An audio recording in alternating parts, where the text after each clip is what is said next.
Welcome to my channel. Jangan lupa untuk klik subscribe dan klik juga notifikasinya biar kamu tahu video terbaru. Oke guys, kita teruskan di bab keempat, yaitu ancaman dari masa lalu. Orang itu datang menggunakan pakaian berwarna ungu dan bercadar. Langkah kakinya begitu beraturan dan sangat terlihat jika orang ini adalah seorang wanita.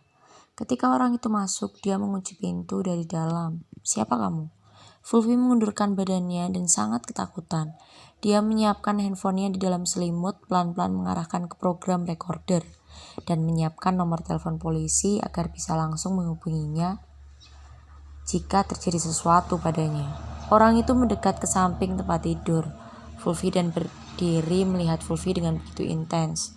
Tiba-tiba dia mengeluarkan permen karet dari dalam mulut, lalu melemparkannya ke arah kamera CCTV. Kemudian tiba-tiba CCTV itu kacanya retak dan seperti tertutup.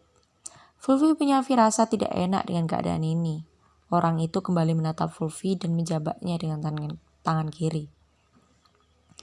"Aku heran akan seberapa kuat kamu bertahan. Sudah kotor sebagai seorang wanita, tapi masih berani muncul di dunia modeling. Dasar wanita bodoh." Gertak wanita itu yang mencengkeram rambut Fulvi dengan begitu kuat. "Au, kamu yang menyebabkan aku diperkosa kan?" tanya Fulvi sambil merintih karena kepalanya terasa begitu sakit. Wanita itu tertawa sejenak, lalu kembali terlihat kejam. "Kalau bukan karena kamu, aku sudah menjadi orang hebat waktu itu. Tapi kenapa segala kesempatan kamu selalu ambil dariku? Dan sekarang di saat aku sudah mencapai puncak, kamu kembali. Jika penyiksaan itu tidak sanggup membuatmu tersiksa, cepat atau lambat aku akan membunuhmu." Wanita itu mengancam dan menggertak. Ternyata orang ini benar-benar pelakunya. Gumam Fulvi yang sudah mengaktifkan mode rekam di handphonenya sedari tadi. Fulvi merasa kenal dengan suara orang ini, tapi begitu banyak orang yang membencinya, jadi Fulvi sulit untuk menyimpulkan dia siapa. Berarti dia memang salah satu model di agensi yang sama denganku dulu. Siapa ya? Fulvi semakin penasaran. "Kenapa kamu diam? Aku sangat bisa membunuhmu sekarang, tapi di tempat ini terlalu berbahaya bagiku. Aku akan menunggu saat yang tepat untuk membunuhmu," kata wanita itu sambil melepaskan tangannya dari rambut Fulvi. "Sampai di sini dulu pertemuan kita, sampai jumpa." Wanita itu tiba-tiba keluar begitu saja dari kamar sambil melambaikan tangannya dengan suara tertawa jahat dari balik cadarnya. Fulvi memastikan wanita itu benar-benar pergi dan membuka handphonenya. Dia mencoba mendengarkan rekaman itu pelan-pelan. Tiba-tiba terdengar suara pintu terbuka lagi yang membuat Fulvi terkejut, lalu menyembunyikan handphonenya dan ternyata itu Mbak Galdin. Aku kira siapa Mbak?" Fulvi menghela nafas panjang. "Kamu kenapa Vi menghela nafas gitu?" tanya Mbak Galdin menutup pintu dan masuk membawa rantang dan tas berisi baju ganti. "Aku kira wanita tadi Mbak," dia mengirikan. "Aku pikir dia orang yang menyebabkan aku diperkosa. Dan aku semakin yakin dia itu adalah salah satu dari model agensi kita dulu Mbak. Aku sangat takut Mbak, dia mengancam aku membunuhku. Dan aku sempat merekam percakapan tadi Mbak," jelas Fulvi masih gemetar. Mbak Galdin mendengarkan rekaman itu. "Kamu gila Vi, kamu berani merekamnya di saat seperti itu. Ini ancaman Vi, kamu berada dalam bahaya. Setelah ini kamu harus segera lapor polisi," kata Mbak Galdin sangat terkejut mendengar rekaman itu. "Aku juga bermaksud untuk melaporkan hal ini, tapi aku gak mungkin pergi ke kantor polisi karena kemungkinan pasti ada yang mengawasiku. Aku kirim rekaman ini ke handphonemu ya Mbak. Aku berjaga-jaga jika ada sesuatu tentang rekaman ini dan terjadi sesuatu dengan rekaman ini. Aku masih punya backupnya. Lagian aku gak punya uang untuk mengurus kasus ini," kata Fulvi. "Baiklah Fulvi, oh iya pembayaran rumah sakit ini aku pakai asuransi. Dulu sengaja aku daftarkan kamu diam-diam. Ternyata di saat keuangan kita susah hal ini berguna. Dan ini juga amplop berisi gaji kamu kemarin. Maaf Mbak membukanya dan mengambil satu lembar untuk membelikan makanan. Karena Mbak juga lagi tidak ada uang," jelas Mbak Galdin sambil menyerahkan amplop ke Fulvi. "Makasih banyak Mbak. Oh ya Mbak, misal Mbak Galdin mau mengambil uang agak banyakan juga gak apa-apa Mbak. Karena aku cuma punya satu tanggungan, sedangkan Mbak satu keluarga kan," ucap Fulvi. "Makasih sayang. Mbak masih bisa kerja, Mbak juga punya toko kue di rumah. Itu uang sangat banyak. Sepertinya mereka suka dengan kerja kerasmu," kata Mbak Galdin. "Memangnya berapa?" Tanya Fulvi sambil buka amplop itu. Ini serius? Aku dibayar 10 juta. Aku kira aku hanya menerima 3 juta dari menata rambut dan 2 juta dari peragaan busana. Kenapa banyak sekali? Mbak anggap aku bayar sewa tempat tinggal selama ini. Ini 5 juta buat kamu mbak, aku sudah merepotkanmu.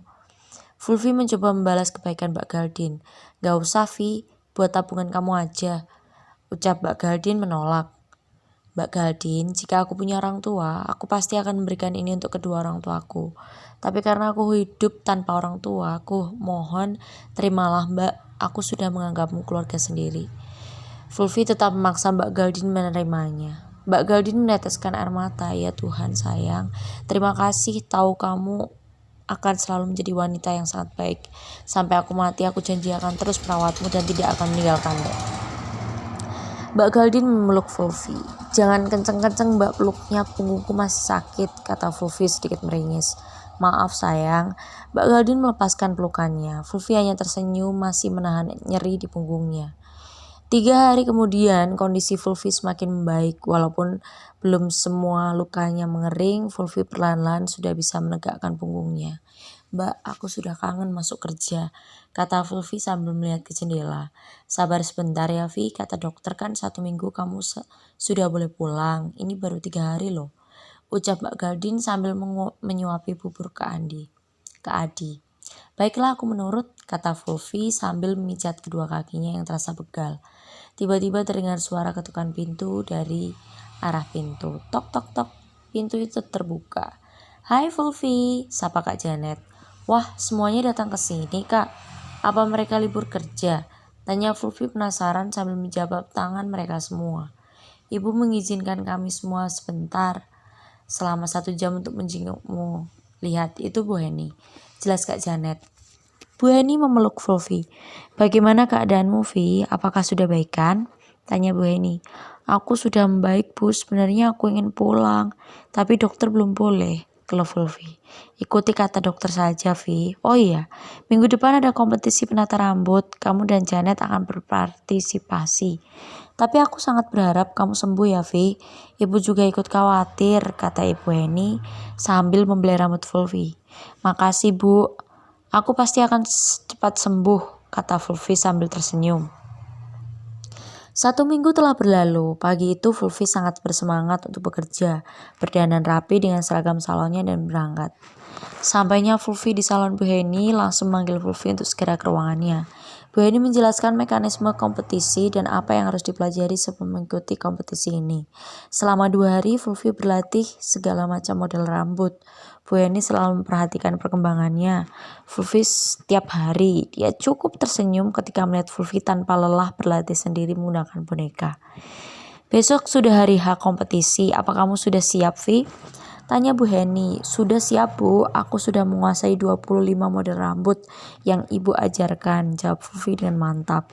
Bagus kalau begitu, besok sekitar jam 8 kita berangkat dari sini, karena kompetisi akan diadakan sekitar jam 9. Informasi dari Bu Heni. Baik Bu. Tidak terasa sudah hari H kompetisi. Fulvi sangat gugup di hari itu. Berulang kali keringat dingin selalu membasahi tangannya. Vi, jangan gugup, nanti kamu gak bisa maksimal. Tarik nafas dalam-dalam, hembuskan, kata Kak Janet yang sudah duduk di sampingnya ketika di dalam mobil. Iya mbak, aku berusaha untuk tidak gugup. Fulvi mencoba meyakinkan diri untuk tidak gugup. Vi, anggap bukan kompetisi, seperti kamu kerja biasanya aja, tambah Kak Janet. Siap kak, aku akan mencoba, ucap Fulvi dengan mantap. Sesampainya di kompetisi, Fulvi berkeliling melihat banyak sekali peserta yang hadir di sana. Mereka berdandan seperti sangat profesional, membawa alat peragaan dan semua berlatih dengan serius. Para hadirin yang terhormat, kita mulai saja kompetisi pada hari ini. Untuk babak penyisian awal, ribuan peserta akan disiapkan alat peraga seperti boneka dan perlengkapannya. Mereka akan dianjurkan menata rambut sesuai dengan tema. Tema dalam babak ini adalah rainbow. Peserta wajib membuat penataan rambut sesuai tema.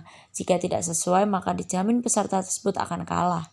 Untuk itu silakan bersiap di tempat yang sudah disediakan dan kita mulai 1, 2, 3, kata MC mulai lomba ini.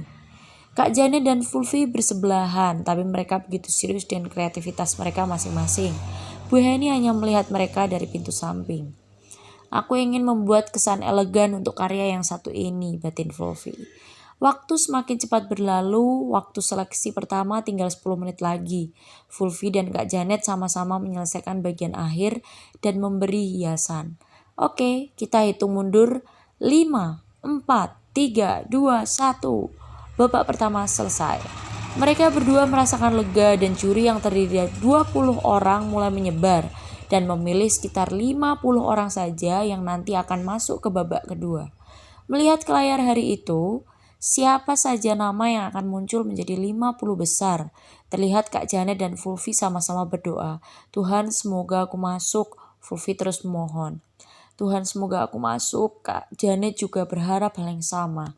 Dan yeay, kita masuk. Fulvi dan Kak Janet berpelukan.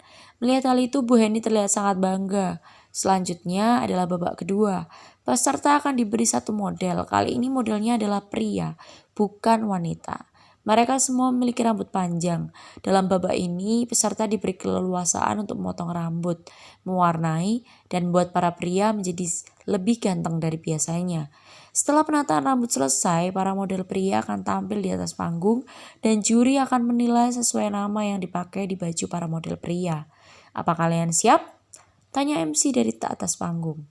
Penonton riuh tepuk tangan dan mengucapkan, siap. Kita hitung bersama-sama. 5, 4, 3, 2, 1, mulai. Para model pria berjalan sesuai urutan. Nomor peserta hingga peserta tidak bisa memilih siapa pria yang akan mereka tata rambutnya. Fulvi tiba-tiba terkejut ketika model pria di hadapannya adalah orang yang dia kenal. Oke guys, bab 4 selesai untuk keancaman dari masa lalu. Jangan lupa untuk komentarnya, jangan lupa untuk subscribe-nya, jangan lupa untuk klik notifikasinya biar kamu tahu kalau aku upload video terbaru. Thank you.